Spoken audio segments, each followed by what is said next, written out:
What's up, you guys? This is Felicia, your Ballin' and Bipolar Success Coach here for our next podcast episode. So happy you guys are listening. You can follow me on all socials, TikTok, Facebook, Instagram, YouTube. Ballin' and Bipolar, just look me up there. You can join my Facebook group if you would like to. It's Ballin' and Bipolar, our support space. There's a lot of free content out there. My coaching program is launching soon, you guys. If you want to work with me, great. I have a digital course as well. That'll be mentioned on social media as well. I do also want to let you know that my book is launching on Audible soon. I plan to record that this weekend. So when that launches, I will let you know, because I am not a person who reads book. I'm a person who listens to books. So I'm sure there's people out there as well that you might want to listen to the book rather than read it. Today, we're going to talk about resistance. So I never knew what resistance really meant until, of course, I listened to Rachel Hollis's podcast, and she mentioned this book that she reads every year. It's called The War of Art, not The Art of War. I think there's another book out there. This is The War of Art by Stephen Pressfield. And what he talks about is resistance is the ultimate enemy. And what he means by resistance is what tells us not to do something that we really should do. Meaning like this. For example, if we know that we need to go work out, resistance is going to tell us like, no, it's much easier to not go work out. That's our resistance. It's our justification to not do things that we should be doing. Okay. There was a quote by the Dalai Lama that he said in this book: the enemy is a great teacher, because the enemy is going to teach us what not to do. Okay. My dad, to quote Raymond, he always says, and this is just a random quote, but it reminded me of that because the enemy is a great teacher. He said, everybody in your life, you can learn something from. You can learn what to do or what not to do. And remember, my quote is, at the end of the day, it's not what you know, it's who you choose to take advice from. So you can learn from people in either a positive or a negative way. I definitely am not going to be like that person because of X, Y, Z. I do want to be like this person because of X, Y, Z. Okay. Now let's get back to resistance. So he's talking a lot about the reason that we have wars, the reason we have disagreements, the reason people aren't happy. He's talking about full-blown happiness, you guys. And living an easy life and being happy is if everybody were to chase their dreams. Because if everybody were chasing their dreams, everybody would be content and happy with what they were doing in their life. Okay, so if you think about it on a big picture scale, if you're meant to be a painter and that's all you think about, you've got to be a painter. Now, that might not be something that you make money on. It might be something you start as a hobby, but at least you're doing something that makes you happy. But resistance, and this is what he says in the book. This is not from Felicia's brain. This is what he says in the book. But resistance is going to confront you. Resistance is going to tell you, screw that. You don't need to be a painter. You need to go to your job and just go to work and then relax when you get off work. You don't need to work on that. Because resistance is us and our brain. And it's like the good cop, bad cop, or what are those? The devil and the angel on your shoulder. The devil over here is like resistance. It's like, don't do that. If we're bipolar, your life sucks. Your life is always going to suck. Don't try to get better because we're just here. Where the good one, the white wolf, the white angel, is talking to us and saying, no, go do it. No, go do it. So we've got these inner voices in our heads that we have to combat every single day.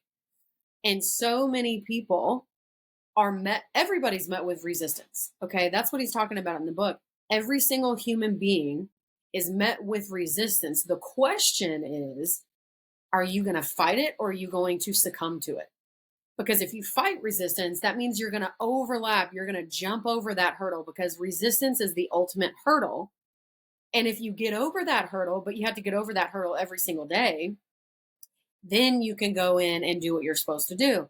Now, if you succumb to it, that means you're just going to let resistance win the rest of your life. Okay. There was also, so there's a book that I love. So Jen Sincero, You Are a Badass. I've read that book like a million times. Not really, but I read it a lot. I try to read it every year. because it just brings me back down to the basics. Okay. And in that book, she's talking about like the inner voice, the inner demon sort of thing, telling us not to do things, telling us, and that's resistance. And she's like, that's the hurdle. Because if you listen to that and you don't listen to what you should be doing, you're going to lose every time. Okay. So have you guys ever seen, and this is a perfect example of this, if you've ever seen Sister Act or Sister Act 2, my nephew and I freaking love those movies. I loved them when I was his age, and now he loves them, which is warms my heart. But the point is, that's neither here nor there. In Sister Act 2, Lauryn Hill plays a character, and her name is Rita Watson, I think. Okay. Now, in that movie, Rita is hit with resistance because her mother believes that being a singer is not going to get her anywhere in life. Her mother is fearful that if she goes in the singer direction, she's going to be chasing a dead dream her whole life and she's going to become nothing and she needs to get a stable job and go to school and all this kind of stuff. But Rita, her passion is singing. She thinks about singing all the time. She loves singing, but her mother is the resistance. Okay. So Whoopi Goldberg comes up to her and she tells her to read this book. And I want to find out if it's a real book and I need to find out the name, but it almost reminded me of The War of Art. But I know it couldn't have been. I don't know when it was written. Anyway. And she said, you need to read this book because it talks about something like if you wake up every day and you can't think about anything but writing, you're a writer. You got to write. And what she said to Rita, she said, if you wake up every day thinking about singing, you're a singer, girl. You got to sing. And it doesn't matter if you sing for fun, if you sing at church, if you sing for a hobby, you are going in that dream. Okay. That's the point that I'm bringing up here. I am met with resistance. For me, resistance is telling me to eat like crap all the time. That's the resistance that meets me because in my day-to-day life, I'm doing pretty well. I'm working on my business. I know it, and I'm not met with resistance when it comes to that because I know I'm to the point where I have gotten over that hurdle. I know it's something I have to do every day to feel productive and feel like I'm moving the needle in my own business after I've worked or before I work or after, all of this kind of stuff. I do something for my business that's going to move the needle forward. Now, that is a hurdle and a resistance that I have gotten through over the past couple years. The resistance a couple years ago was thinking, yeah, right. Resistance was telling me the imposter syndrome was there. Who do you think you are? You want to write a book? Yeah, right. You want to be a speaker? You want to be on stage? You want to really live that dream? Yeah, right. Resistance told me that. And then finally, I was like, you know what? Why not me? That's my favorite thing to say. Remember, it was why not me? If I have bipolar, this is my cross to bear. Now, it's the belief that it happens all the time. People are speakers every day. Why not me? Okay. That's how I want you to look at the world. Now my resistance in my everyday life is telling me like, don't go to boxing. You don't need to. You need to sleep in or go ahead and eat fast food. It's just easy. It's going to make you feel good, but like shit in 5 minutes. That's the resistance. My resistance right now is the health side, health and diet. That is the biggest struggle that I have at this point in time. Now, your resistance and your struggle might be totally different than mine, but the point that I'm trying to make here is that every human being has resistance and it will stop you in your tracks every single time.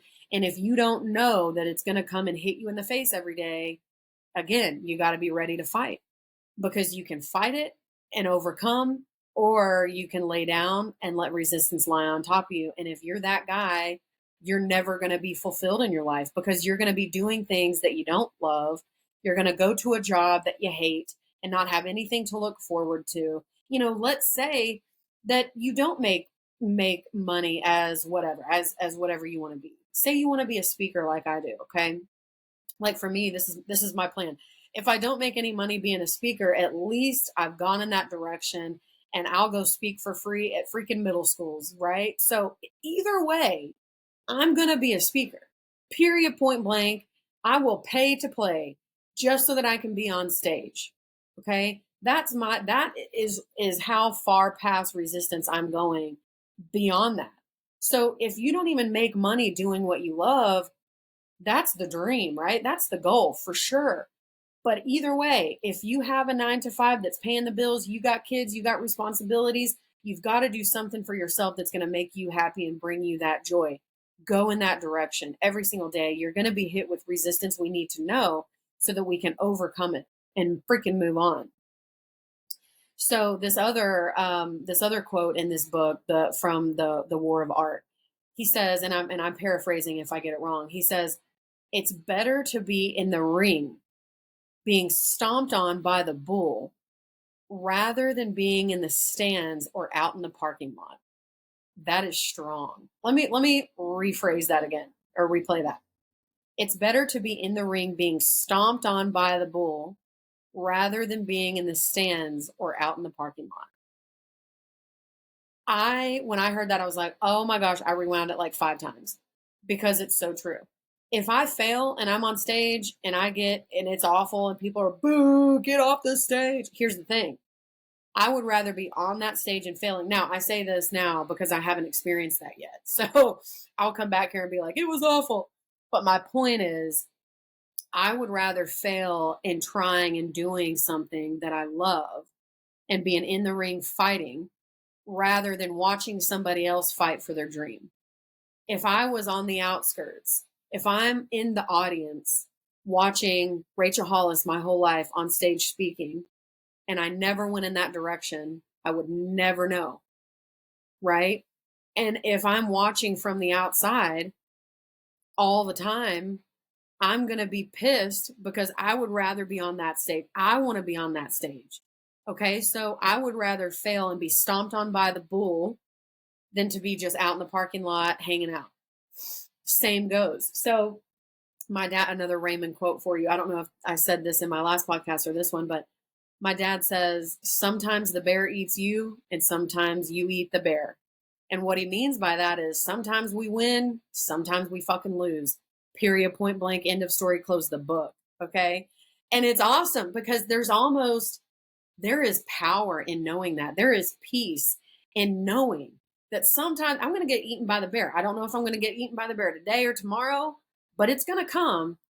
But there's going to be a point in time where I'm going to eat that bear. I'm going to freaking win. Okay. So know that if you're bipolar, if you struggle with mental health issues, if you are just a human listening to this damn podcast, it's about being better as a human and personal development and understanding that there is knowledge and power is power.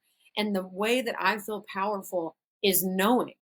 Okay, I could relate this to sales. Sometimes I eat the bear. Sometimes I kill the game in sales.